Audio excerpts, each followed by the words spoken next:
Hello students, welcome back to my YouTube channel. तो हम पढ़ रहे थे फैक्टर ऑफ क्वाड्रेटिक इक्वेशन। तो पिछली वीडियो में हमने सीखा कि स्प्लिटिंग मिडल टर्म से फैक्टर कैसे याद करते हैं, रूट कैसे याद करते हैं। तो आज बारी है सेकंड मेथड, जो है कंप्लीटिंग स्क्वायर मेथड। तो कंप्लीटिंग स्क्वायर मेथड से रूट कैसे याद करते हैं, इसके लिए पहले आपको कुछ आइडेंटिटी पता होनी चाहिए, जो हैं, मैं लिखता हूँ यहाँ पे आइडेंटिटी लिख देता हूँ। वो तीनों एक होती है ए प्लस बी का होल स्क्वायर। तो इसका क्या होता है आपको पता होगा, आपने 9th-10th में पढ़ी होगी इसे। A square plus b square plus 2ab। और एक होती है ए माइनस बी का होल स्क्वायर,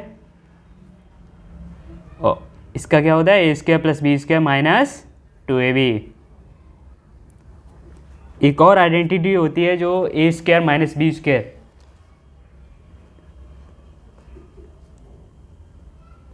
इसका होता है a plus b into a minus B.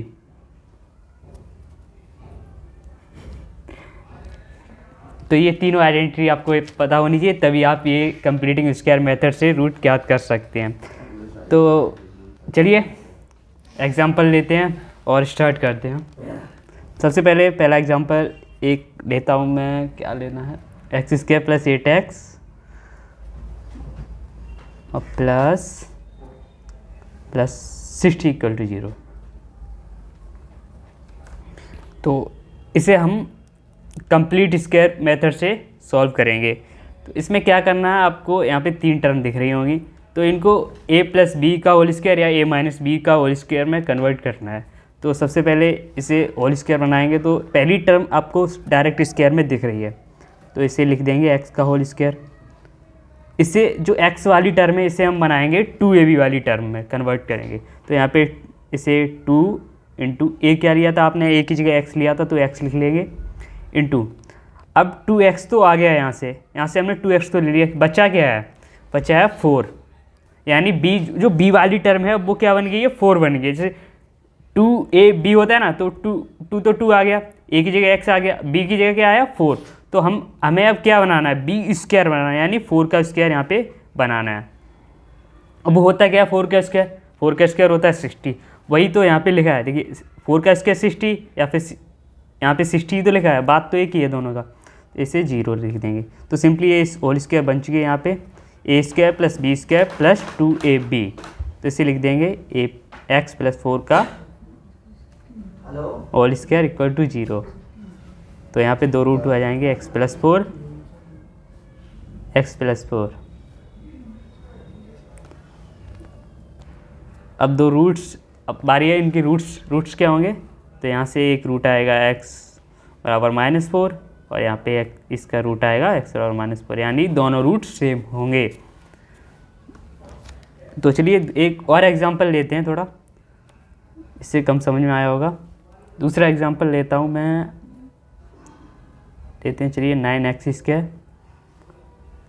Plus 24x plus 7 = 0। अब इसे बनाते हैं। अब इसे हमें जैसे कि यहाँ पे a प्लस बी का होल स्क्वायर बनाया था, तो यहाँ पे देखिए जो x वाली टर्म अगर प्लस की है तो यहाँ पे a plus B whole square बनेगा। अगर माइनस की होती तो यहाँ पे हम किस में बनाते हैं, इसे a माइनस बी का होल स्क्वायर बनाते। तो यहाँ पे x की टर्म आपको सिंपली प्लस दिख रही है, तो यहाँ पे क्या बनेगा, a प्लस बी का होल स्क्वायर बनेगा। तो 9x² को हम लिख सकते हैं 3x का होल स्क्वायर। 3 का स्क्वायर 9 होता है, x का स्क्वायर x² हो जाएगा। अब इसे हम फिर से तोड़ेंगे 2ab में। तो यहाँ पे 2 इंटू a क्या है, 3x है।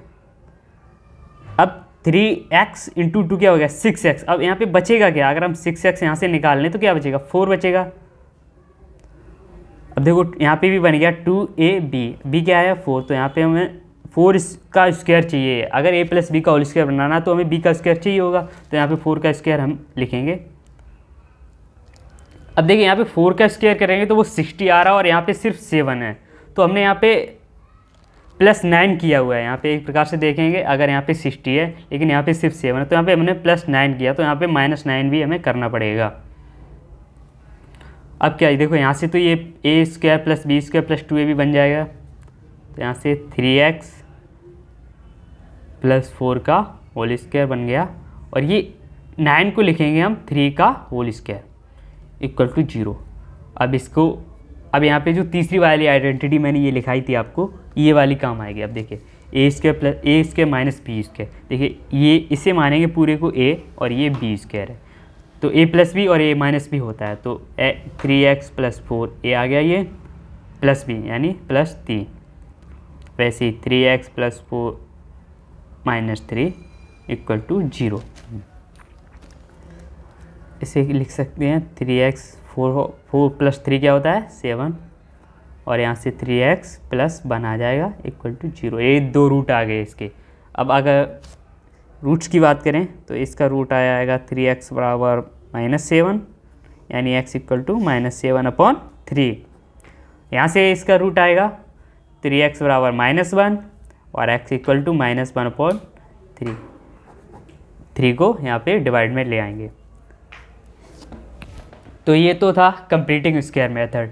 अब एक और मेथड है जिससे हम फैक्टर निकाल सकते हैं किसी भी क्वाड्रेटिक के, या फिर रूट निकाल सकते हैं, जिसे बोलते हैं श्रीधराचार्य फॉर्मूला। तो श्रीधराचार्य फॉर्मूला ये एक ऐसा फॉर्मूला है जिससे आप किसी भी क्वाड्रेटिक को सॉल्व कर सकते हैं। कोई भी क्वाड्रेटिक हो, किसी भी प्रकार की क्वाड्रेटिक हो, उसे सॉल्व कर सकते हैं। तो इस फॉर्मूले को फॉर्मूला क्या होता है वो बताता हूँ मैं पहले। तो ये होता है फॉर्मूला x बराबर -b plus minus root B square minus 4ac upon 2a। अभी ये फॉर्मूला लिखने से आपको समझ नहीं आया होगा, ऐसे तो डायरेक्ट समझ में नहीं आएगा, एग्जाम्पल जब कराऊंगा तब समझ में आएगा। इसके लिए आपको एक और चीज़ पता होनी चाहिए कि जो क्वाड्रेटिक इक्वेशन होती है उसकी एक जनरल इक्वेशन क्या होती है। जनरल इक्वेशन आपने पढ़ी होगी, 10th में पढ़ाई जाती है। जो क्वाड्रेटिक इक्वेशन नाम का चैप्टर आता है उसमें जनरल इक्वेशन हमें पढ़ाई जाती है। ax स्क्वायर होती ax square plus bx plus c equal to 0। ये जनरल इक्वेशन होती है किसी भी क्वाड्रेटिक की। तो चलिए एग्जांपल लेते हैं और उसके रूट निकाल के आपको दिखाते हैं। तो कोई भी एग्जांपल लेते हैं हम, just like 3x square plus 5x plus 2, ये एग्जांपल लिया मैंने एक। तो अब इसे हम श्रीधराचार्य फॉर्मूला से इसके रूट निकाल लेंगे। तो यहाँ पे सबसे पहले करना है आपको कि जो इक्वेशन आपको दी गई है उसे जनरल इक्वेशन से कंपेयर करेंगे। क्या करेंगे? कंपेयर करेंगे। तो यहाँ पे आपको दिख रहा है, यहाँ पे कंपेयर करने से यहाँ पे a बराबर आपको 3 दिख रहा है। देखिए यहाँ पे ax स्क्वायर था, यहाँ पे 3x स्क्वायर है, तो a की जगह यहाँ पे 3 आपको सिंपली दिख रहा है, तो कंपेयर करने से a बराबर 3 आ जाएगा। यहाँ पे आपको b की जगह क्या दिख रहा है? 5 दिख रहा है, यानी b बराबर 5 दिया गया है, और c की जगह 2 दिख रहा है, तो c बराबर 2 दिया गया है।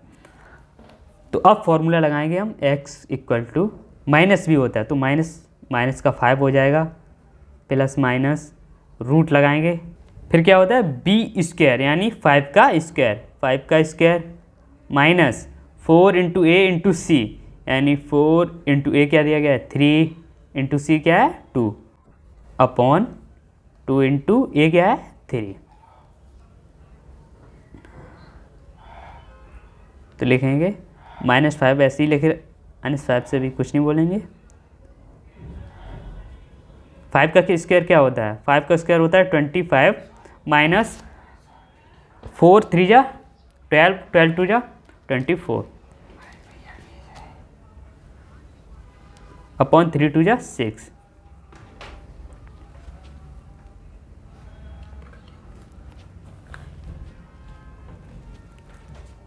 अब यहाँ से -5 प्लस माइनस 25 में जो 24 घटाएंगे तो क्या बचेगा रूट का 1 अपॉन 6। तो यहाँ से x बराबर आ जाएगा आपका -5 प्लस माइनस रूट 1 को 1 ही लिख सकते हैं हम, क्योंकि उसका अगर स्क्वायर रूट निकालेंगे तो 1 ही आता है। अगर 1 का स्क्वायर करेंगे, 1 का स्क्वायर 1 होता है, 1 का अगर स्क्वायर रूट निकालें वो भी 1 होता है। तो अपॉन 6, तो यहाँ से 2 रूट बन रहे हैं। देखिए यहाँ से 1 2 आ जाएगा, x बराबर -5 plus 1 upon 6 and second is आ जाएगा x बराबर -5 माइनस 1 अपॉन 6। तो यहाँ से एक आ गया x बराबर क्या -4 अपॉन 6, और ये x बराबर -6 अपॉन 6, यानी x इक्वल टू -1। तो यहाँ पे ये 2 रूट आ गए। अगर हम फैक्टर की बात करें तो ये इसे फैक्टराइज इधर करके डाल देंगे, +4/6 = 0 और इसका आ जाएगा x+1 = 0। ये 2 फैक्टर आ जाएंगे इसके। तो कैसा लगा वीडियो कमेंट करके ज़रूर बताइएगा। अगर आप ऐसे ही वीडियो चाहते हैं तो सपोर्ट बनाए रखिएगा, लाइक कीजिएगा, शेयर कीजिएगा, सब्सक्राइब कीजिएगा। तो मिलते हैं अगली वीडियो में, तब तक के लिए जय श्री राम।